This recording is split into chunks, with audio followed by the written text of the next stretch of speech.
당신이 대통령 할 때 아니 법원에서 있었던 일이나 이런 거에 대해서 내가 보니까 다 관여하고 할 수 있는 것 같더만. 그리고 당신 옛날에 부하들이나 이런 사람들이 아직도 관여할 수 있는 것 같더만 왜 안 해주냐. 이 얘기를 지금 이 사람은 하는 거잖아요. 법원의 판결도 대통령이나 외곽에 힘 있는 사람이 한마디 하게 되면 판결도 뒤집힐 수 있고. 지금은 이제 그런 세상이 아닌데. 그러니까 그런 생각을 기절해서 하는 말씀이기 때문에 이제 이종석 선생님 말씀처럼 본인이 생각할 때는 분명히 될 것 같은데 아무것도 안 해주면 그래 그럼 우리만 혼자 죽을 수 없다 이렇게 할 가능성이 오히려 있다는 거죠. 박탈감은 상대적으로 더 심하겠네요. 그렇죠. 그러니까 이게 사법부가 이제 그 독립화되고 사법부가 정상화돼서 이 법리적으로 판단한다 이렇게 생각하게 되면 뭐 이명박 전 대통령도 할 일이 없겠네 이렇게 믿을 텐데 무슨 얘기냐 다 할 수 있으면서 사실은 지가 빠져나가려고 우리 남편만 죽이고 있는 거 아니냐. 이분이 생각하는 권력이라고 하는 거는 그 개가 도망가니까 직원들한테 잡아오라고 하는 걸 시켰다고 그러잖아요. 그러니까 그런 거에서 보듯이 어떤 자리에 있으면 당연히 힘이 있는 것이고 그 힘을 가진 사람 무슨 일인지 할 수 있는 건데 왜 안 하냐 이거죠. 그래서 이제 어쩌면 이분이 뭔가 그 폭탄 선언을 할 수도 있고요. 그러니까 지금 뭐 인터뷰 그 CBS 측하고도 인터뷰 해가지고 그 내용이 나오고 그러지 않았습니까?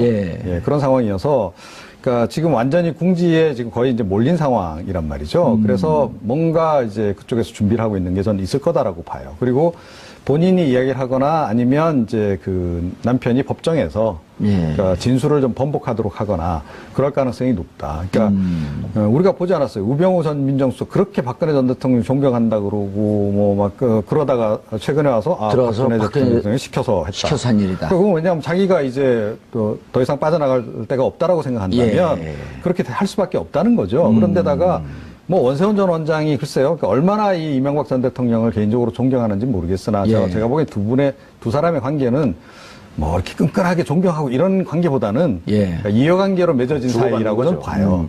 저는 존경하는 것 같아요. 그래요? 존경하는 분들은 같은 곳에 있어야 돼요. 그런 맥락에서. 그럼 존경하니까 서로 돈독하게 우위를 갖고 격려해주면서 옆방에서. 자, 최 변호사님, 우리 듣는 시청자분들을 위해서 이런 등등의 지금 혐의가 유죄가 된다고 한다면은 형이 어떻게 될지. 원세훈 씨는 지금 어느 부분까지 다 모아져가지고 기소가 될지 모르겠습니다. 근데 지금 나와 있는 걸로만 봐도 최소한 국고 손실이 지금 수십억에 달하는 건 맞고요. 그걸 다 본인이 지금 본인의 이익을 위해서 이용한 게 최소한 국정원 안가의 인테리어비 10억 들여가지고 자기 마음대로 사용한 거. 그 다음에 스탠포드에다가 20억 갖다 준 거. 이거만 해도 30억 아닙니까? 그러면 이게 그 금액도 금액이지만 죄 질 자체가 굉장히 나쁜 거기 때문에 이거는 징역 10년 이상을 각오해야 됩니다. 최소한. 그렇죠. 그러면 이미 4년 받아놓은 게 또 있잖아요. 플러스가 되는 건가요? 네. 그러니까 지금 이제 형량을 가지고 누가 더 만나 경쟁해야 될 사람들이 생겼어요. 박근혜, 최순실, 원세훈. 거기다가 들어가게 되면 이명박까지. 큰일입니다, 정말. 이분들은 본인들이 생각할 적에 이 법이라는 걸 굉장히 우습게 알고 살아오신 분들이기 때문에 별게 아닐 거라고 착각할지 모르겠는데 이게 지금 보통 죄가 아닙니다. 역사상 이런 죄로 이렇게 돼가지고 재판받는 사람을 우리가 본 적이 없잖아요. 저는 안에서 많이 봤어요. 그래서 그 안에서 이 무기 받은 두목들이 나이 들었고 한 60이 넘었고 이렇게 이제 횡령을 심하게 갖고 들어오신 분도 있어요. 횡령도 죄가 크잖아요. 그렇죠. 그럼 막 이제 어디 변호사한테 물어볼 수가 없으니까 안에 있는 경험 많은 무기수들한테 물어봐요. 만주 변호사님. 그분들한테 물어보면 그 조폭들 웃으면서 그래요. 영감님, 그냥 여기서 관짝대서 나가세요. 근데 그렇게 될 분들이에요, 이제 보니까. 그러니까요. 빨리 진짜 마음을 바로 먹고 누가 시켜서 했는지를 다 사실대로 얘기하셔야지 그나마 좀 줄어들지. 실질적으로 이제 원세훈 원장 입장에서 유일하게 사실 우리가 봐도 상식적으로 대통령 모르게 대통령의 지시 없이 자기가 했을 리 만무인 일들 아니에요. 근데 저는 국정원장의 지휘에서 대통령이 시키는 대로 했습니다. 라고 하게 되면 좀 정상 참작의 여지가 있나요? 그러니까 제가 다 알아서 한 거고 내가 이렇게 한 건데 왜 이게 문제냐 이렇게 지금 나올 거잖아요. 여태까지는 있었죠. 그러면은 본인이 정말로 대통령도 모르게 대통령의 그 그늘을 등에 업고 마음대로 한 거거든요. 그러면 형이 훨씬 더 무거워지죠, 당연히. 그러니까 본인이 그나마라도 비빌 때는 사실은 나는 그렇게까지는 안 하려고 그랬는데 이러이러한 지시가 있고 이런 걸 원하는 것 같고 또 독대를 할 때마다 그런 얘기를 해서 나는 국정원장으로서 이렇게 하는 게 대통령을 보좌하는 길이라고 생각했다. 라고 하는 게 이분의 전략이 돼야 되는 거죠. 우병우가 하는 거를 따라서 해야 되는 겁니다. 우병우가 계속 그렇게 얘기하잖아요. 민정수석의 고유 권한이다. 고유 업무다. 이런 주장을 계속 했었고. 예. 그 다음에 이제 구속되고 나니까 사실은 시켜서 한 거다. 예. 이런 얘기를 하지 않습니까? 그 전문가가 하는 걸 따라서 해야죠.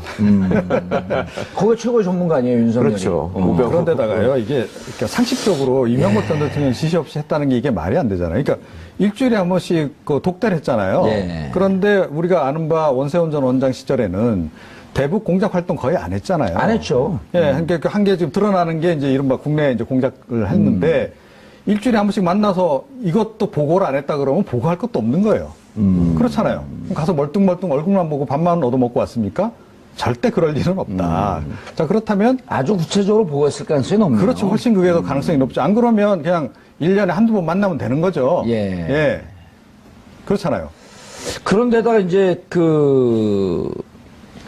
현재 2013년 국정원 댓글 수사가 들어가니까 국정원이 청와대에다가 요청을 해서 댓글 수사팀, 검찰에서 운영되고 있는 댓글 수사팀을 해체하라. 이 문건까지 나왔어요. 예, 그렇죠. 그러니까 그건 그럴 수밖에 없죠. 그러니까 박근혜 전 대통령 측은 사실은 이 최순실 건으로 탄핵당할 가능성보다 이 건으로 이게 발각이 돼가지고 혹시 잘못되면 탄핵당할지 모른다라고 하는 위기감을 훨씬 더 많이 가지고 있었던 것으로 알려지고 있어요. 예, 최 변호사님. 이렇게 되면 이제 점점 그 퍼즐이 맞춰져 나가는데 MB가 댓글 개입을 통해서 대선에 직접적으로 개입하고 영향을 줬다라고 하는 것을 박근혜 대통령 출범하면서부터 내용을 알고 있었다라고 하는 방식 아니에요? 그렇죠. 이 사건은 정말로 그런 배경이 있지 않으면 국정원이 감히 할 수 없는 얘기를 지금 하고 있는 거죠. 그러니까 박근혜 씨가 모르는 상황에서 국정원이 자기들 나름대로 좌파를 척결하고 국익을 수호하는 차원에서 이런 일을 했다라고 한다면 그거는 이명박 정부 시절에 이명박한테 칭찬을 받을 수 있을 일일지는 모르겠으나 만약에 모르는 상황에서 그렇게 했을 때 대통령으로 당선된 입장에서 보자면 그렇게 하지 않았어도 나는 될 거라고 이 사람이 생각을 하고 있는 상황에서 그런 짓을 했다고 하면 그럼 이 댓글 이거 한 사람들 다 수사해갖고 처벌을 했을 거 야, 아니에요? 이게 무슨 일이야라고 하면서 이걸 잘라버리는 게 훨씬 더 논리에 맞겠죠. 근데 그렇게 하지 않고 오히려 적극적으로 굉장히 디테일한 부분까지 지금 보고서를 작성해가지고 검사가 이 사람은 이러이러한 성향입니다. 이거는 누구누구 라인입니다. 이 사람은 어떻게 정리해야 됩니다. 이런 것들을 계속 보고를 했다는 거잖아요. 그럼 뭐 운동권 출신입니다. 네. 그러니까 이 사람들은 분명히 그런 점들을 다 알고 있으면서 거기에 맞게 보고서를 올리는 거고 국정원이 대통령한테 올리는 보고서를 대통령이 불편한 얘기를 거기다 올릴 일은 없지 않습니까? 알고 있는 얘기를 올리는 것이고 그다음에 저는 이 대목에서 생각이 났던 게 과거에 지금은 다 잊어버리셨지만 최동욱 검찰총장이 후보자로 추천된 거는 이명박 때였습니다.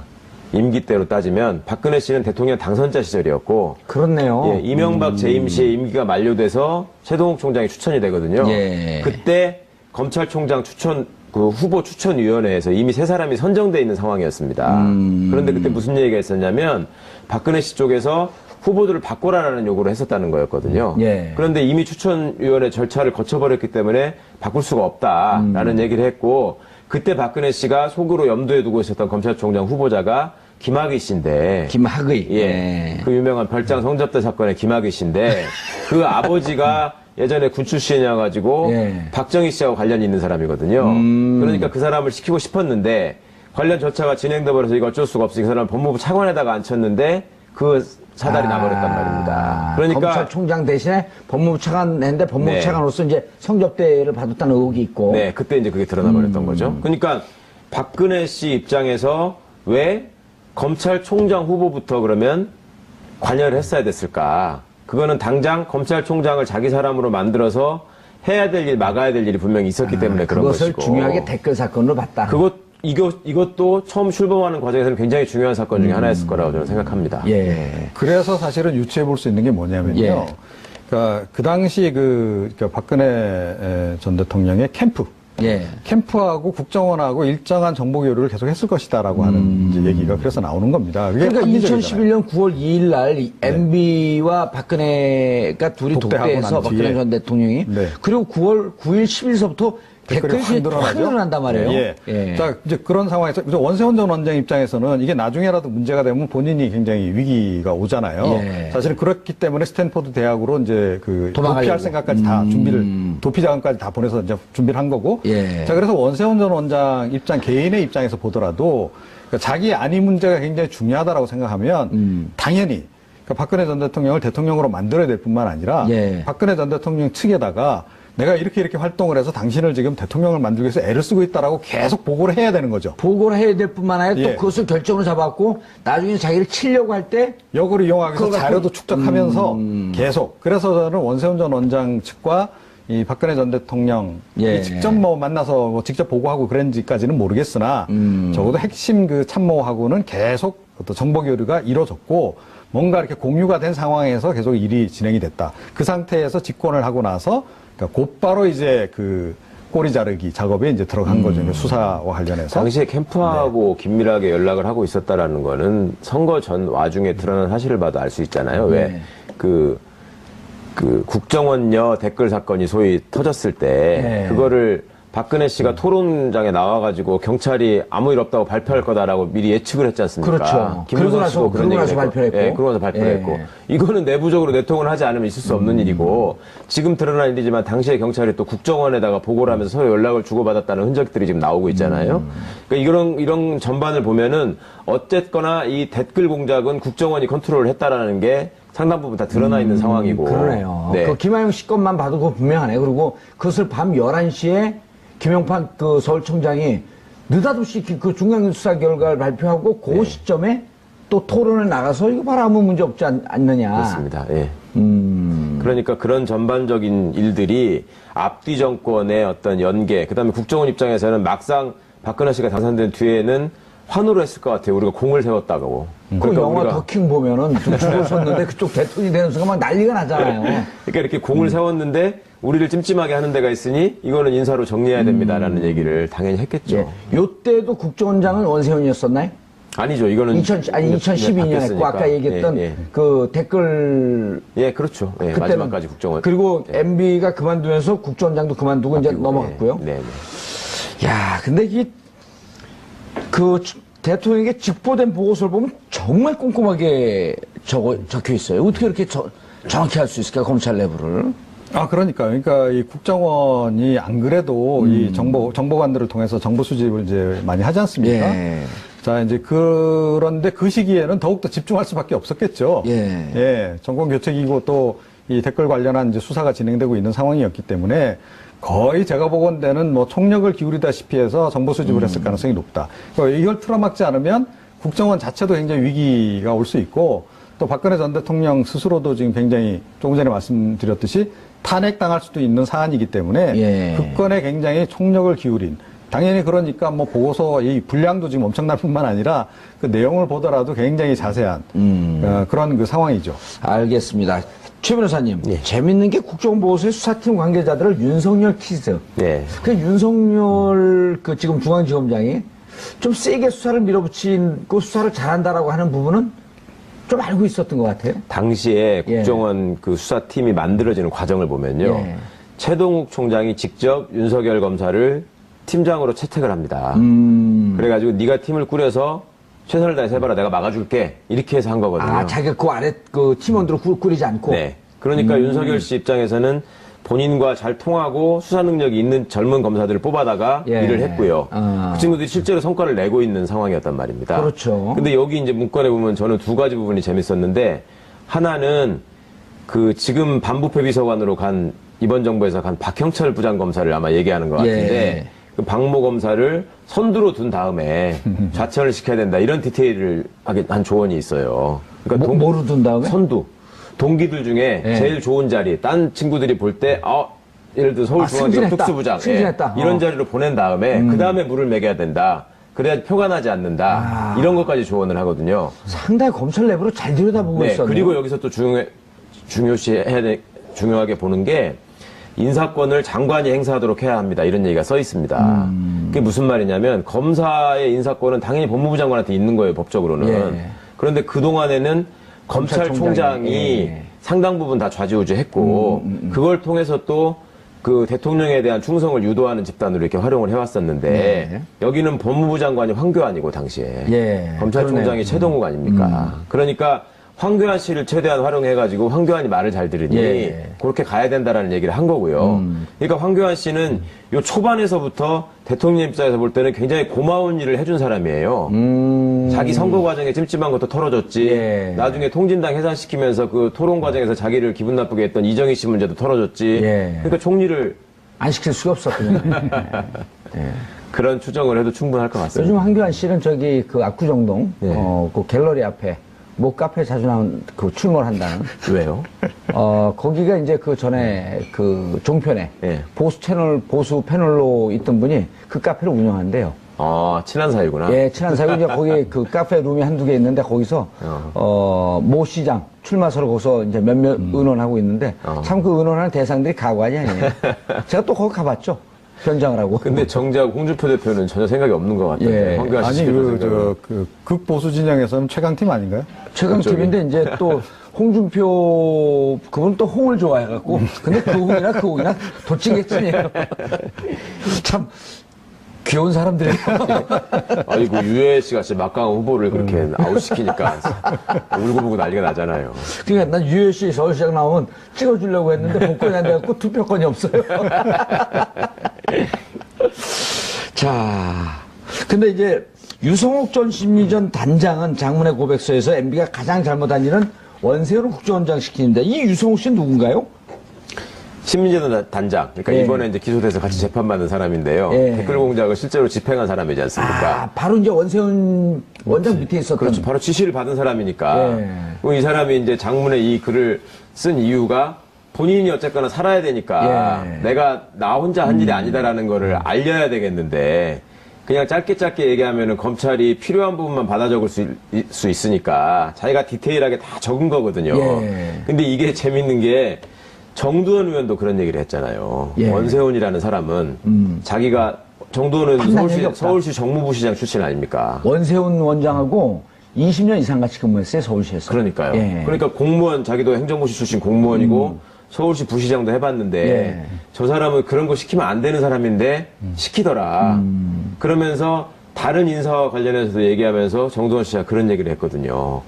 예를 들면 김재철 씨를 MBC 사장 시킨 문제도 예. 자기가 봤는데 이거는 정말 그 감이 안 되던데 꼭 시켜도 그런 사람만 시키더라. 이렇게 정두원 씨가 얘기를 하거든요. 그러니까 이거는 애초에 인사를 했을 당시에서부터 이명박 씨의 의도가 있었고 그 의도라고 하는 거는 원세훈이라는 사람이 갖고 있는 특징이 어떤 능력이나 이런 것보다는 그냥 아주 무모한 막무가내식 충성심. 그러니까 시키는 일을 뭐든지 한다는 거 아닙니까? 그러니까 승승장구한 거잖아요. 예. 아니, 시키는 거 뭐든지 하는 게 우리 동네 보니까 잘 훈련된 개들이 그런 일을 잘 하더라고요. 근데 사람인데 사람한테 개라 그럴 수는 없잖아요. 왜냐하면 요즘 반려견 많이 키우는데 개 키우는 사람들한테 욕먹어요.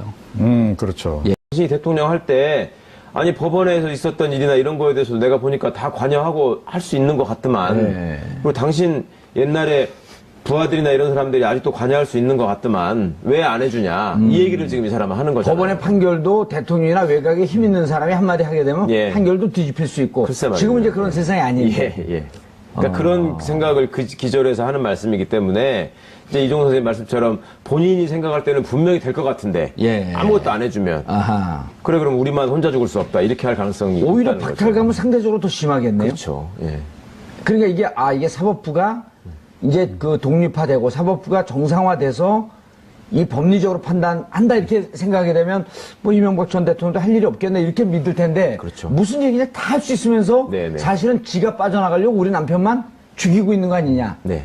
이분이 생각하는 권력이라고 하는 거는 그 개가 도망가니까 직원들한테 잡아오라고 하는 걸 시켰다고 그러잖아요. 왜? 그러니까 그런 거에서 보듯이 예. 어떤 자리에 있으면 당연히 힘이 있는 것이고 그 힘을 가진 사람 무슨 일인지 할 수 있는 건데 왜 안 하냐 이거죠. 예.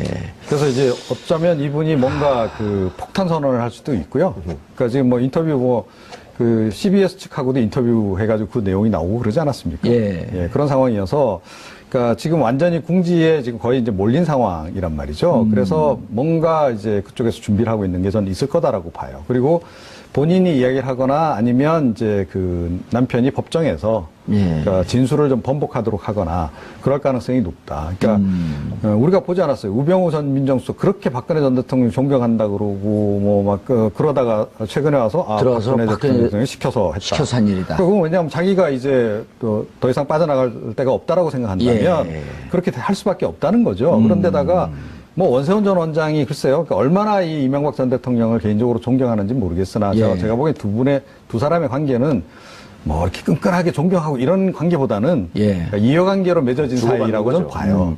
저는 존경하는 것 같아요. 아, 그래요? 예, 존경하는 분들은 같은 곳에 있어야 돼요. 그런 맥락에서. 그럼요. 존경하니까 서로 돈독하게 우위를 갖고 격려해주면서. 옆방에서. 예. 자, 최 변호사님.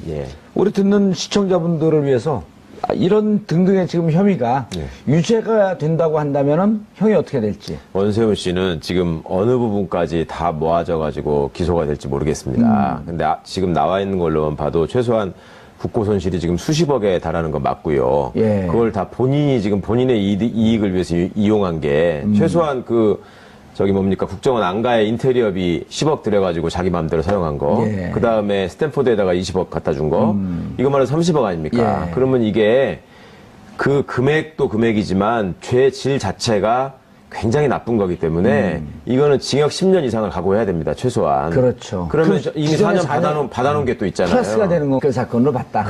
이것도 처음 출범하는 과정에서는 굉장히 중요한 사건 중에 하나였을 거라고 저는 생각합니다. 그래서 사실은 유추해 볼 수 있는 게 뭐냐면요. 그러니까 그 당시 그러니까 박근혜 전 대통령의 캠프하고 국정원하고 일정한 정보 교류를 계속 했을 것이다라고 하는 이제 얘기가 그래서 나오는 겁니다. 그게 그러니까 2011년 9월 2일 날 MB와 박근혜가 둘이 독대해서 박근혜 전 대통령이 그리고 9월 9일 10일서부터 댓글이 확 늘어난단 말이에요. 자, 이제 그런 상황에서 원세훈 전 원장 입장에서는 이게 나중에라도 문제가 되면 본인이 굉장히 위기가 오잖아요. 사실은 그렇기 때문에 스탠포드 대학으로 이제 도피할 생각까지 다 도피 자금까지 다 보내서 이제 준비를 한 거고. 자, 그래서 원세훈 전 원장 개인의 입장에서 보더라도 그러니까 자기 안위 문제가 굉장히 중요하다라고 생각하면 당연히 그러니까 박근혜 전 대통령을 대통령으로 만들어야 될 뿐만 아니라 박근혜 전 대통령 측에다가 내가 이렇게 활동을 해서 당신을 지금 대통령을 만들기 위해서 애를 쓰고 있다라고 계속 보고를 해야 되는 거죠. 보고를 해야 될 뿐만 아니라 또 그것을 결정을 잡았고 나중에 자기를 치려고 할 때 역으로 이용하기 위해서 자료도 축적하면서 계속. 그래서 저는 원세훈 전 원장 측과 이 박근혜 전 대통령이 직접 만나서 직접 보고하고 그런지까지는 모르겠으나 적어도 핵심 참모하고는 계속 어떤 정보 교류가 이루어졌고 뭔가 이렇게 공유가 된 상황에서 계속 일이 진행이 됐다. 그 상태에서 집권을 하고 나서 그러니까 곧바로 이제 꼬리 자르기 작업에 이제 들어간 거죠. 이제 수사와 관련해서. 당시에 캠프하고 긴밀하게 연락을 하고 있었다라는 거는 선거 전 와중에 드러난 사실을 봐도 알 수 있잖아요. 왜 국정원녀 댓글 사건이 소위 터졌을 때 그거를 박근혜 씨가 토론장에 나와가지고 경찰이 아무 일 없다고 발표할 거다라고 미리 예측을 했지 않습니까? 그렇죠. 그러고 나서 발표했고. 그러고 나서 발표를 했고. 이거는 내부적으로 내통을 하지 않으면 있을 수 없는 일이고, 지금 드러난 일이지만 당시에 경찰이 또 국정원에다가 보고를 하면서 서로 연락을 주고받았다는 흔적들이 지금 나오고 있잖아요. 그러니까 이런 전반을 보면은 어쨌거나 이 댓글 공작은 국정원이 컨트롤을 했다라는 게 상당 부분 다 드러나 있는 상황이고. 그러네요. 그 김하영 씨 것만 봐도 그거 분명하네. 그리고 그것을 밤 11시에 김용판 서울청장이 느닷없이 그 중앙수사 결과를 발표하고 그 시점에 또 토론을 나가서 이거 봐라 아무 문제 없지 않느냐. 그렇습니다. 그러니까 그런 전반적인 일들이 앞뒤 정권의 어떤 연계, 그다음에 국정원 입장에서는 막상 박근혜 씨가 당선된 뒤에는 환호를 했을 것 같아요. 우리가 공을 세웠다고. 그 영화 더킹 보면은 줄을 섰는데 그쪽 대통령이 되는 순간 막 난리가 나잖아요. 그러니까 이렇게 공을 세웠는데 우리를 찜찜하게 하는 데가 있으니 이거는 인사로 정리해야 됩니다라는 얘기를 당연히 했겠죠. 요때도 국정원장은 원세훈이었었나요? 아니죠. 이거는 2012년에 했고 아까 얘기했던 그 댓글 그렇죠. 마지막까지 국정원. 그리고 MB가 그만두면서 국정원장도 그만두고 이제 넘어갔고요. 야, 근데 이게 대통령에게 직보된 보고서를 보면 정말 꼼꼼하게 펠에서 운영되고 있는 댓글 수사팀을 해체하라.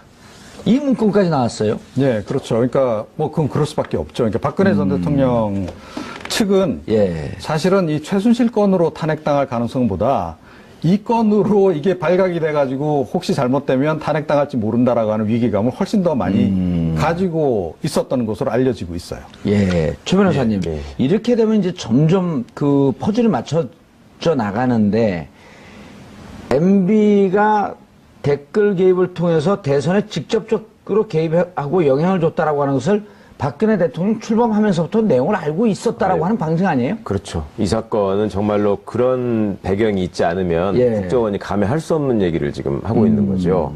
그러니까 박근혜 씨가 모르는 상황에서 국정원이 자기들 나름대로 좌파를 척결하고 국익을 수호하는 차원에서 이런 일을 했다라고 한다면 예. 그거는 이명박 정부 시절에 이명박한테 칭찬을 받을 수 있을 일일지는 모르겠으나 만약에 모르는 상황에서 그렇게 했을 때 대통령으로 당선된 입장에서 보자면 그렇게 하지 않았어도 나는 될 거라고 이 사람이 생각을 하고 있는 상황에서 그런 짓을 했다고 하면 그럼 이 댓글 이거 한 사람들 다 수사해갖고 처벌했을 그렇죠. 거 야, 아니에요? 그게 무슨 일이야라고 하면서 이걸 잘라버리는 게 훨씬 더 논리에 맞겠죠. 예. 근데 그렇게 하지 않고 오히려 적극적으로 굉장히 디테일한 부분까지 지금 보고서를 작성해가지고 검사가 이 사람은 이러이러한 성향입니다. 이거는 누구누구 라인입니다. 이 사람은 어떻게 정리해야 됩니다. 이런 것들을 계속 보고를 했다는 거잖아요. 예, 그럼 뭐 운동권 출신입니다. 네. 그러니까 이 사람들은 분명히 그런 점들을 다 알고 있으면서 거기에 맞게 보고서를 올리는 거고 국정원이 대통령한테 올리는 보고서를 대통령이 불편한 얘기를 거기다 올릴 일은 없지 않습니까?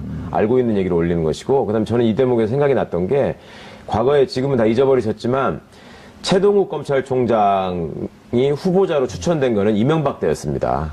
임기 때로 따지면 박근혜 씨는 대통령 당선자 시절이었고 그렇네요. 예, 이명박 재임 시에 임기가 만료돼서 최동욱 총장이 추천이 되거든요. 예. 그때 검찰총장 추천 그 후보 추천위원회에서 이미 세 사람이 선정돼 있는 상황이었습니다. 그런데 그때 무슨 얘기가 있었냐면 박근혜 씨 쪽에서 후보들을 바꾸라라는 요구를 했었다는 거였거든요. 예. 그런데 이미 추천위원회 절차를 거쳐버렸기 때문에 바꿀 수가 없다라는 얘기를 했고 그때 박근혜 씨가 속으로 염두에 두고 있었던 검찰총장 후보자가 김학의 씨인데 김학의. 예. 그 유명한 별장 성접대 사건의 김학의 씨인데 그 아버지가 예전에 군 출신이어가지고 예. 박정희 씨하고 관련이 있는 사람이거든요. 그러니까 그 사람을 시키고 싶었는데 관련 절차가 진행돼 버려서 이거 어쩔 수가 없으니 그 사람을 법무부 차관에다가 앉혔는데 그 사달이 나버렸단 말입니다. 그러니까 검찰총장 대신에 법무부 차관 했는데 법무부 네. 차관으로서 이제 성접대를 받았다는 의혹이 있고. 네, 그때 이제 그게 드러나 버렸던 거죠. 그러니까 박근혜 씨 입장에서 왜 검찰총장 후보부터 그러면 관여를 했어야 됐을까? 그거는 당장 검찰총장을 자기 사람으로 만들어서 해야 될 일, 막아야 될 일이 분명히 있었기 때문에 그런 그것을 것이고. 중요하게 적혀 있어요. 어떻게 이렇게 정확히 할 수 있을까, 검찰 내부를? 그러니까 이 국정원이 안 그래도 이 정보관들을 통해서 정보 수집을 이제 많이 하지 않습니까? 예. 자, 이제 그런데 그 시기에는 더욱더 집중할 수밖에 없었겠죠. 예. 예. 정권 교체기고 또 이 댓글 관련한 이제 수사가 진행되고 있는 상황이었기 때문에 거의 제가 보건대는 뭐 총력을 기울이다시피 해서 정보 수집을 했을 가능성이 높다. 이걸 틀어막지 않으면 국정원 자체도 굉장히 위기가 올 수 있고 또 박근혜 전 대통령 스스로도 지금 굉장히 조금 전에 말씀드렸듯이 탄핵당할 수도 있는 사안이기 때문에 예. 국권에 굉장히 총력을 기울인 당연히 그러니까 뭐 보고서 이 분량도 지금 엄청날 뿐만 아니라 그 내용을 보더라도 굉장히 자세한 그런 그 상황이죠. 알겠습니다. 최 변호사님, 예. 재밌는 게 국정보고서의 수사팀 관계자들을 윤석열 퀴즈. 네. 그 윤석열 그 지금 중앙지검장이 좀 세게 수사를 밀어붙이고 수사를 잘한다라고 하는 부분은 좀 알고 있었던 것 같아요. 당시에 국정원 그 수사팀이 만들어지는 과정을 보면요. 예. 최동욱 총장이 직접 윤석열 검사를 팀장으로 채택을 합니다.